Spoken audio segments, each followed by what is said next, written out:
नमस्कार, मैं कमलेश कबीर आपका फिर स्वागत करता हूं इस नए एपिसोड में। कल हमने स्वतंत्रता दिवस मनाया। लाल किले पे प्रधानमंत्री ने अपना स्पीच दिया, तिरंगा झंडा फहराया और काफी चीजें हमें देखने को भी मिली।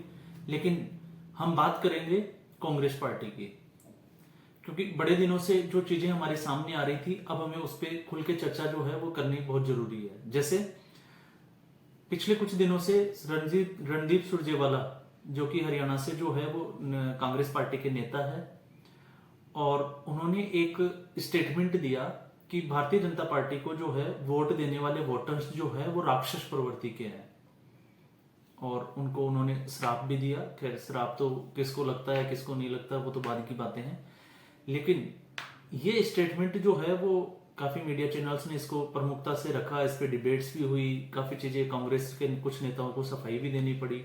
लेकिन बात यह है कि आखिर ऐसा कांग्रेस के साथ चल क्या रहा है। और ये मैं इसलिए कह रहा हूं क्योंकि जब से 2014 की अगर हम बात करें तो 2014 के बाद में हमने एक ट्रैक रिकॉर्ड देखा है कि कांग्रेस जो है वो भारत की बहुत पुरानी पार्टी है और बहुत मजबूत पार्टी मानी जाती है। और सबसे ज्यादा अगर अच्छे लीडर्स की अगर हम बात करें तो अच्छे लीडर्स जो है वो भी कांग्रेस पार्टी के पास नहीं है। लेकिन फिर भी ये लगातार चुनाव क्यों हारती है, इसका सही विश्लेषण होना बहुत जरूरी है।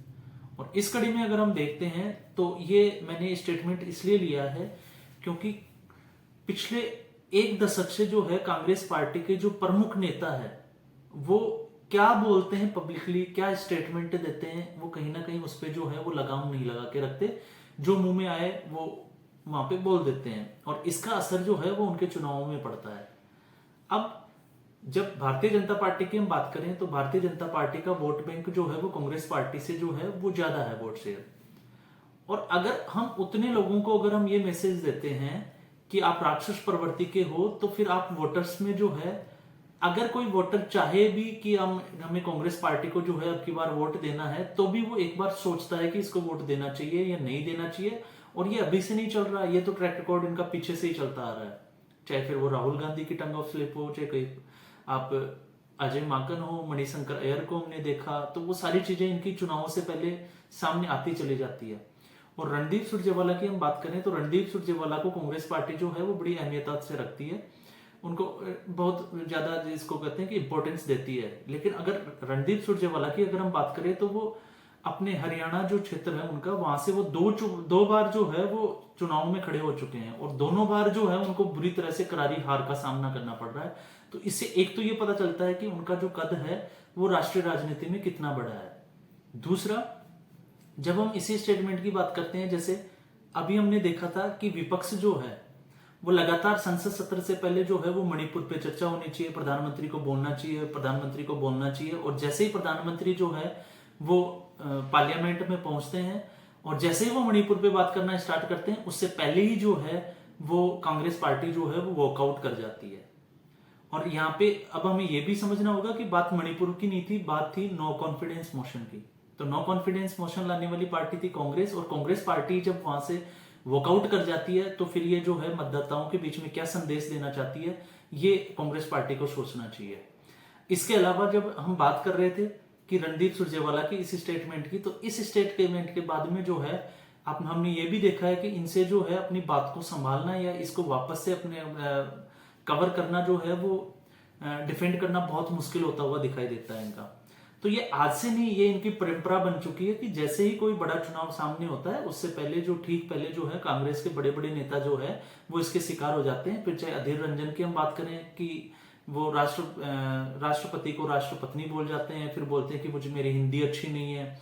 और ये खेल हर बार चलता है। लेकिन ये अब सोचने की जरूरत है कि ये जो चीजें चल रही है, इससे हम जो है भारत के जितने भी जो मतदाता हैं उनको क्या मैसेज दे रहे हैं।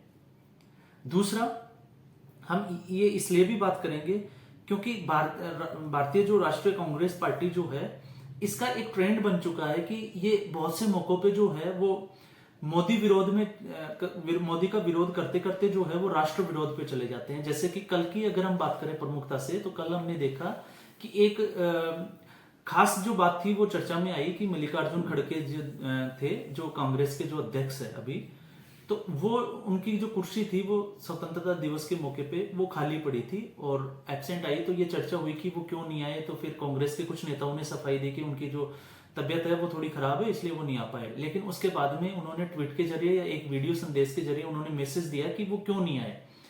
तो आप एक चीज देखिएगा कि उनका जो विरोध है वो भारतीय जनता पार्टी से है। ठीक है, हम मानते हैं कि उनका विरोध जो है वो नरेंद्र मोदी से है, लेकिन कहीं ना कहीं जब उनके वीडियो को हम देखते हैं तो वो जो चीजें हैं वो राष्ट्र विरोध पे आ जाती हैं। क्योंकि स्वतंत्रता दिवस ना मोदी का है ना भारतीय जनता पार्टी का है, ये एक पूरे देश का जो है वो आजादी का पर्व है और इसमें शामिल होना चाहिए था। लेकिन यहाँ पे भी उन्होंने एक अच्छा मैसेज नहीं दिया। और यही जो मैसेज है, हमने देखा था कि संसद, जब नया संसद भवन बना तो उसमें भी जो कांग्रेस पार्टी है वो उसके जो उद्घाटन समारोह है उसमें नहीं पहुंची।